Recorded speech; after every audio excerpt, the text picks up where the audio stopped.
So I want to welcome everybody to the call today. I have a very exciting call and a very exciting guest today that's going to be talking about leadership and new breakthroughs in leadership, and we're really excited about that. And before I get to that, I just want to share a little bit about who I am. Again, my name is Michael Brown, and I'm a spiritual life coach, and what I do is I help people turn their dreams into physical reality. And you can get an e-book and an actual video e-course on turning your dream into reality by going to my website at www.mikebrowncoaching.com. And I'm also an author of the book called You Are a Gift to the World, Blessings from My Mom. And you can get a copy of that book at www.youareagift.com. So I want to introduce my very special guest today. I'm very excited about this. This man is a recognized thought leader, author, and keynote speaker in the areas of high-performance leadership and teamwork. As a founder and CEO of Foster Mobley Group since 1984, he's advised hundreds of companies on large-scale change and transformational leading to enhance the human capital and competitiveness. His practices include some of the most respected business organizations in the world: Citicorp, DaVita, Disney, Nokia, and United Technologies. In addition to his work with business organizations, Foster enjoys a decade of unique, successful advising college athletic teams and coaches on achieving full presence and power in the most critical performance moments. He's also the author of a book called Leadersh, Rethinking the True Path to Great Leading. And with no further ado, ladies and gentlemen, I want to introduce you to Dr. Foster Mobley. Welcome, Foster. Thank you, Mike. So, brother, I just wanted to thank you so much for coming to this call today, and I just want to share with everybody out there, me and Foster are actually involved in an organization called the Mankind Project, which actually trains men to be leaders. We've both been involved in this for several years now. And Foster, I just want to jump right into your book and just ask you, about the name of your book and how you came up with that title. Yeah, great question. I get asked that a lot.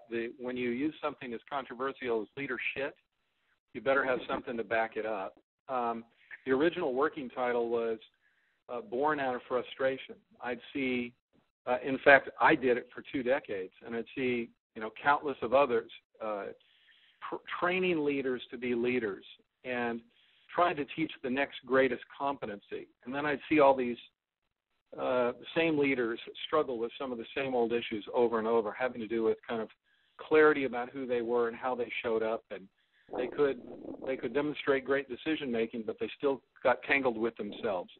And so after a while, I said, man, I need to call bullshit on leadership. I need to call bullshit on how we develop leaders and how we think about them, because we still don't have enough great leaders in this world to solve the kind of problem. So my working title was Calling Bullshit on Leadership, and then kind of got shortened through the editorial process to Leadership.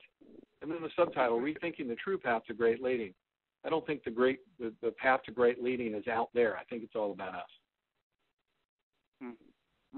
I got that. And so, Foster, if you could sum up your book in 30 words or less, what would you say it is? So you can just give us the essence of what it is.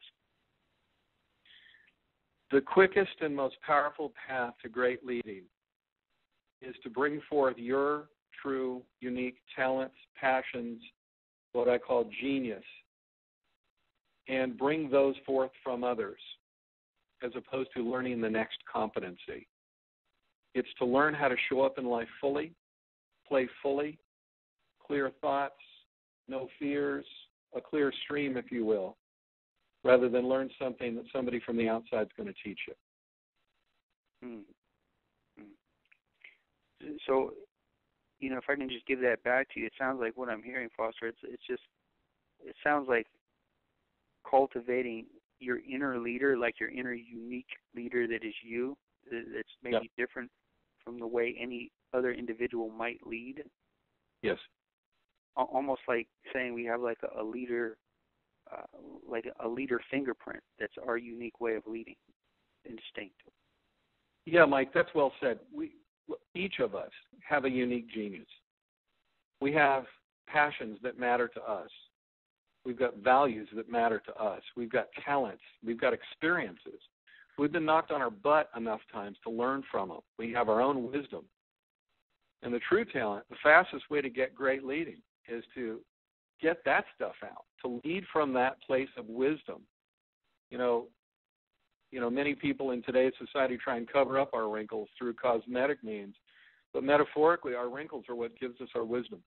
It's the scars and being knocked down and trying stuff and succeeding and failing and suffering heartache and suffering and experiencing great joy. It makes us who we are. Think about what it makes possible when we lead from that place of wisdom, as opposed to some checklist or 7 habits or, some list of competencies. The power differential is huge. I think one of the things that's coming forward for me out of this, Foster, it sounds like it in your model or, in your book and what you use, it sounds like there's a way that you access very much like present moment, your present moment leadership ability in the moment as opposed to like leadership strategy. Is that accurate? It is accurate. In fact, I was sitting with a very experienced, very high-level leader yesterday in a coaching session. This guy's been a leader for 30 years in a multinational company, very high level, and smart. I can't hold a candle to this guy in terms of intelligence, but he keeps getting tripped up in terms of thinking what he should be in the moment as opposed to being in the moment. And when we started to really dissect that, pull that apart, what people were really asking for, his followers were really asking for, is more authentically him, so he could be present to them. And it sounds a little bit, kind of funny, but this guy leads, multi-billion-dollar divisions of companies, and what they're really asking for is authentic him, authentic leadership, not following something that he thinks he should be doing, which keeps him from being present. Mike, if I might, there's one other piece here too. My mantra these days is from the boardroom to the locker room and back. After being a leadership consultant and management consultant across the globe for 30 years, I started taking some of my stuff into the athletic arena and seeing how it would play out in sports teams, specifically elite-level gymnastics and softball teams, oddly enough. And I could see the immediate power in applying greater presence to not only coaching but also the performing in those key moments. And there's a story I tell in the book that in 2010, within 10 weeks of working with an elite-level gymnastics team who was really struggling, simply helping them to get more present and clear things out when they weren't, to recognize when they weren't. In the course of these 8 weeks together, I believe they went undefeated the remainder of their season and won a national championship at the elite Division I level. And it was all about presence and all about bringing out their own power, just getting them out of their own way. And that's what, again, a boardroom to locker room and back again. So I take that back into the business setting and help leaders be more present with it. Wow. And as I was sharing with everybody out there at Foster, we've done a similar type of work in the Mankind Project, for the past 5 or 6 years. We started around the same time in 2005. And it's reminding me of this, it reminds me somewhat of this work. Now, I know you've been working on with leaders and leadership for the past 30 years, and I'm just curious to know how much of the book that you've written or how much of what you've gotten has come from the work that you've done from the Mankind Project. Is there aspects of that, or did you get part of this before that or after that? Or Boy, that's a great question, Mike. I'd say a lot of it. A lot of it came out of the work with Mankind Project. I'd done personal development work before, kind of been a continuous learner in a variety of forms through therapy, personal development courses, reading, got my doctorate in the field, kind of worked on the heart, worked on the head, worked on the kind of the grounding in research, all that stuff. But man, you cannot escape the learning that occurs in a Mankind Project weekend and the subsequent work after it. It's not theoretical. It gets right into your cellular level. And my time and work ongoingly with Mankind Project men has been absolutely formative to this story, and it allowed this book to be written. I tell a story in the preface as well about, or in the introduction of the book, about another Mankind Project warrior brother who I kind of modeled the wise man in this fable that I tell after. And he was in the Mankind Project vernacular. He was a lodge keeper, and created a sweat lodge for a grieving ceremony following the loss of a very dear friend. And this book is very influenced by my work with MKP. Awesome. That's awesome. And Foster, the other thing I wanted to ask you is, there's another thing you talk about in your book, because you're sharing these stories about like working with these athletes, some of the work that we do in the Mankind Project, and it sounds like your work is very performance-driven, like getting people to the point of where they can perform and get the results that they want. And there's something you talk about in your book. It's called the 7 access points of breakthrough leading, and what I'm getting from that is that like this is these access points are the how-to, or it is the source of getting to being present or getting to the results that you want to get. And I was hoping you could share a couple of those access points with us, maybe the 2 or 3 of the biggest ones, and how to work with those, like to give our callers some access to those access points. You bet. I specifically decided not to make this another how-to book. Okay. Because to me, that's not respectful of one's own wisdom. Look, I don't know what your experiences in your life have been. I only honor and respect you and your life. But I do know that I've learned a bit in my 3 decades about different ways to access your own wisdom, and we call these the access points. So one access point, for example, is the metaphor of the stream. Imagine a mountain stream, beautiful, deep, clear-flowing, moving appropriately within its banks. You reach down on a summer's day and you taste the water, and it's cool and sweet. Many of us have had that experience. Imagine, that to many societies, religions, people, that stream represents your full life's vitality. When you are fully in life, your stream is flowing clearly. You wake up in the morning and you bounce out of bed because you have so much energy, this naturally flowing stream. Unfortunately, for many of us, that's not our life's experience. We wake up sluggish. We need coffee or 5-hour energy drinks to get us going. Why is that? What has happened to the natural vitality of our life's energy? Well, it's become clogged, if you will. Hikers have walked by the stream and pushed in a few boulders. A storm has come by and knocked in a branch, and the water has begun to slow and become murky around the blockage. And for many of us, that's our life's experience, where our natural energy is not flowing nearly as it is. Some of those boulders might be our thinking. It might be our fears and emotions. It might be our habits, our patterns. It could be lots of things. And so one of the access points to your own wisdom is to start to understand where you are experiencing some loss of energy, loss of passion, loss of vitality, and exploring that, becoming more aware of what those are, and removing those obstacles in your own stream. Lots of ways to do that. Again, this isn't a particular how-to methodology. Lots of ways to do that. Some people go for a good run. Some people have a great conversation with a trusted friend that they can, kind of address and bring up some of that stuff. Others of us have groups like Mankind Project that we can go and kind of clean stuff up. But one way or the other, finding a way to clean up the things that are blocking your stream is an important access point to your own wisdom and therefore your own leading. Another one is how you handle noise. In the book, we call this the tale of the storm.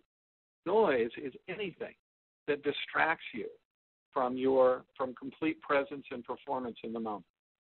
Think about this in the athletic arena. I do a lot of work with women's gymnastics, oddly enough, and love doing it.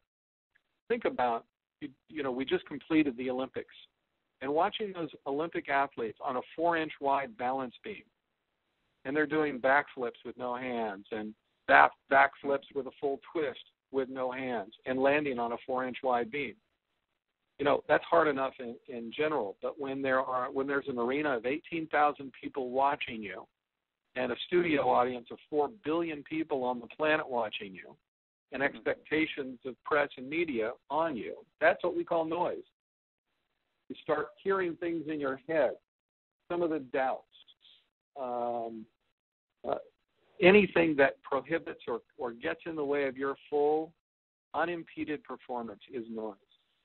So learning to deal with noise is an important aspect of accessing your full wisdom. It's really hard to play fully when you've got a ton of thoughts about what you should do, what you should have done in your last meeting, what you have to do in your next meeting, how good you are, how bad you are, how you suck and you've always sucked, whatever your self-stories are.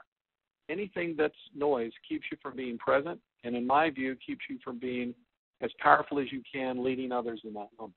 And the fact is, if you're experiencing a lot of noise and you're not present, again, think about how you show up for for the people you lead, and think about the role modeling that sets.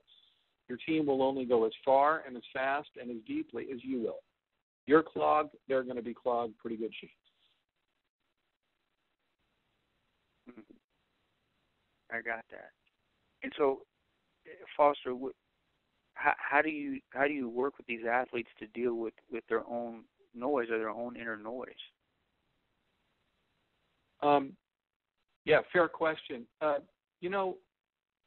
Athletes are sometimes easier than us hard-boiled business people because they know when they feel in the flow, they know when they feel fully on and when they don't.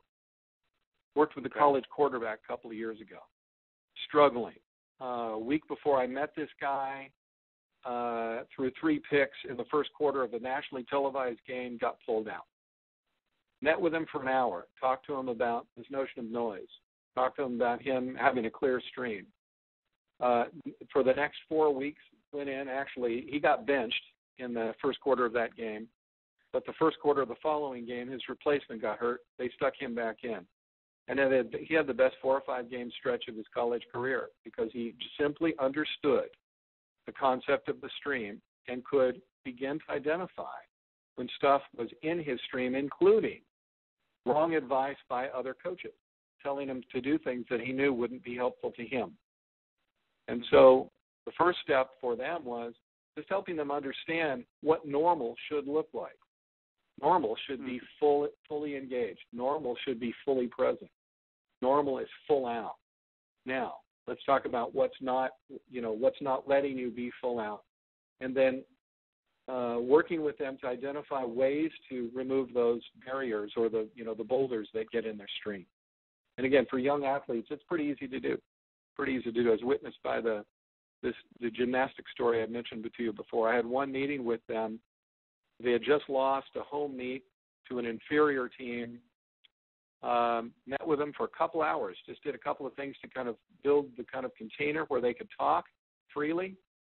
Found out some things that were blocking their stream. The next day they kicked the coaches out of the practice, took ownership for their success and failure, brought the coaches back in. The following Sunday they had the highest team score in 5 years in the program, and it had been a very successful program. Highest team score in 5 years, and then went on to win the national championship now 7 weeks after that. So they get it pretty quickly. I got it. So it sounds like part of what I'm hearing, the way that people get that access or through that access point, it sounds like through just being aware or just noticing that they have noise and identifying that the noise is there and maybe distinguishing that between what it is that they need to focus on. Is that accurate in what I'm saying? I think so, Mike. And as a coach yourself, you you will understand this when I say it. Many people already have a good idea of what their playing fully looks like. You know, think about a time in which you were completely unimpeded, you played your best, you know, the game seemed to slow down for you, whether it's business or on the athletic field. Other people need help getting to that point. What would full engagement look like for you? What would it make possible? But through simple inquiry, helping them understand what the fully present, fully engaged state looks like, and clarity around where they are right now, you can easily build the bridge between the two.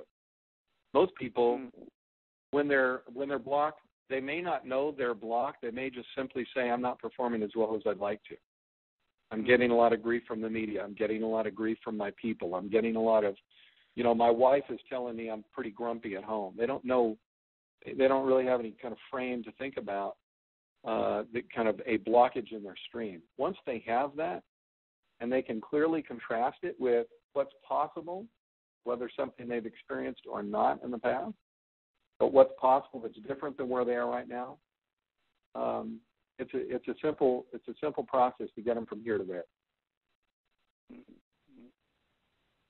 Awesome. I got it.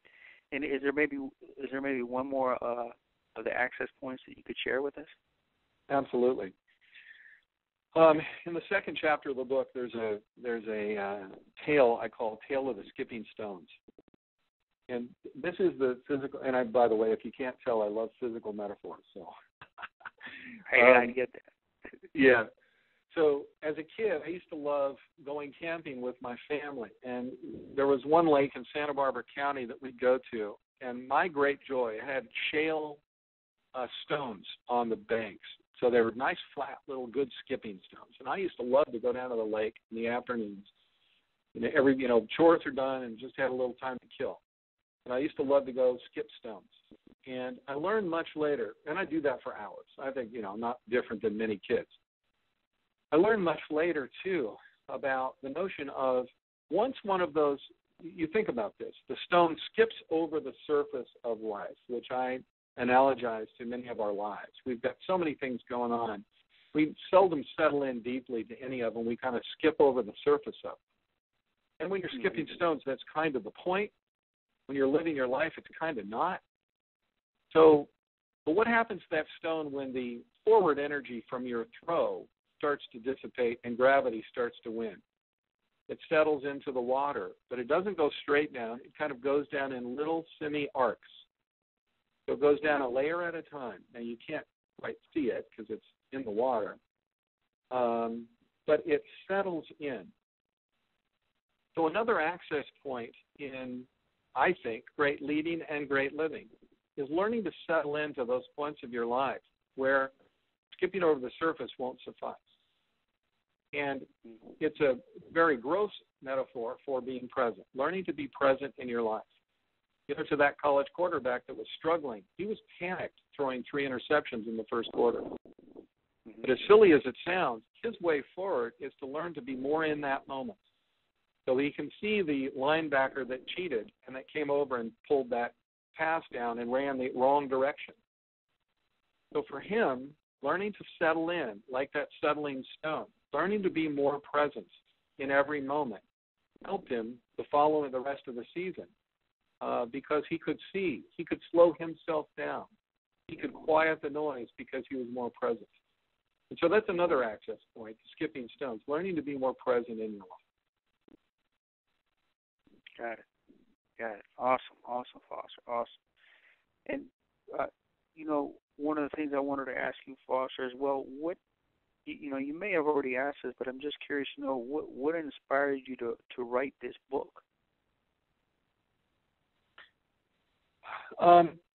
Two things really, and you got to one a bit ago, which is my work with MKP. Really seeing what transformation was like when it began from the inside out.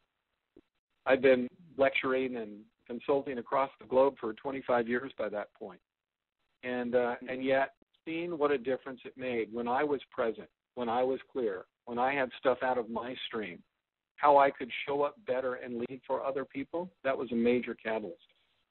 I got to say another one was my education. I again, after 25 years of doing this kind of stuff, being one of those practitioners of everybody else's theories and methods, I entered a doctoral studies program late in life. I think I entered at 48, 57 next month. And for the next 7 years, through coursework and my dissertation, I was forced for the very first time to develop my own worldview on what powerful leading was. And up until that point, I've been a great practitioner of everybody else's work. You ask me, I can tell you exactly what Warren Bennett says and John Kotter says, and pick your favorite leadership guru. I knew them all. But if somebody said, what does Foster Mobley believe? I couldn't quite tell you, and I certainly couldn't tell you with conviction until my doctoral work. So those two things, I think, were the catalyst for my writing this book. Once I realized the power and then could formulate it into a worldview, the book was the next thing to happen. I got it. And Foster, what was the hardest part of writing this book? Yeah, there was no easy part. It took me 4 years and 3 different versions to create a calm, clear, uncluttered voice. That's the hardest part, I guess. You've got a million thoughts in your head, stimulated by a million experiences, and you're trying to clearly communicate something to a broad audience that doesn't have your same background. The phrase I use is, I want the message to be clear like a bell. You ring a bell, and if that bell isn't cracked, the sound that comes out of there is beautiful and pure, and that's what I wanted the voice of this book to be. And that's what took so long. The hard part was to simplify the message that honors the individual wherever they are, that talks about 7 different access points to your own wisdom, and it didn't preach, it doesn't judge, and it's hopefully the message is clear like a bell. That was the tough part. Got it, and I think you accomplished that. I believe that came across, and just want to let you know, Foster, we have a couple more minutes here before we close out, and before we do that, I just wanted to ask you: is there any other thing that you want to share with our listeners in terms of leadership or your book? Any other particular message that you want people to really get or you can convey to them about leadership, just to leave with them on a last note about that? Thank you, Mike. Yeah. To me, leading is a very personal, intimate thing. It's not found in the pages of a book, but it's found in the very intimate relationship between the leader and the followers. Warren Bennett says, leaders in the lead are intimate allies, and I love that phrase. So when you figure out how to lead more, when you try and figure out how to lead more powerfully, again, it's not in the pages of a book, but it's in that relationship. Figure out what it takes for you to go first, for you to be powerful, for you to live the example you're trying to get everybody else to live, and that's going to get you 80% of the way there. People learn more from your example than they do from your words. So when your feet match your lips, you got something pretty powerful, but start with you. I got that. And, just to give that back to you, Foster, one of the things I'm hearing in that is I'm also hearing that leadership, what I got is that leadership is found not only just in the relationships, but in the present moment of the unfolding of the relationship as it's occurring is where you can find your leadership as well. Is that accurate? And is that brilliant. What you're saying as well? That's brilliant, Mike. Awesome. Okay. Well, Foster, I want to thank you again so much for coming on this call and doing this call with me. It's been an honor and a privilege to hear from you and about this new perspective on leadership. And also, I just want to, ask you, is there any place, or can you give your website, a Facebook, Twitter, LinkedIn, where people can find your book, where they can find out more about you, or if they want to work with you? Feel free to give that information. Yeah. Absolutely. My website is my name, www.fostermobley.com. The book is available there. It's also available on Amazon, both in hard copy and e-reader versions. You can get it on both sites, my own and Amazon that way. And I love followers on Twitter, Foster Mobley, LinkedIn, Foster Mobley, Facebook, Dr. Foster Mobley. Would love people to engage in the conversation. This book is a collective effort based on all of the leaders I've worked with and all that they've taught me. So I'd love, the listeners to this out there to kind of engage in the dialogue with me. And I put out a weekly blog called The Weekly Wisdoms, and I'd love people to sign up for that and interact with me through that as well. And that's available through my website, fostermobley.com. Awesome. That's awesome. Well, Foster, again, it has been a pleasure connecting with you here and having this conversation about leadership. And I look forward to having more conversations with you in the future. And maybe we can even do another interview at another point in time as well. So thank you again. And I want to thank everybody else out there for showing up for the call. And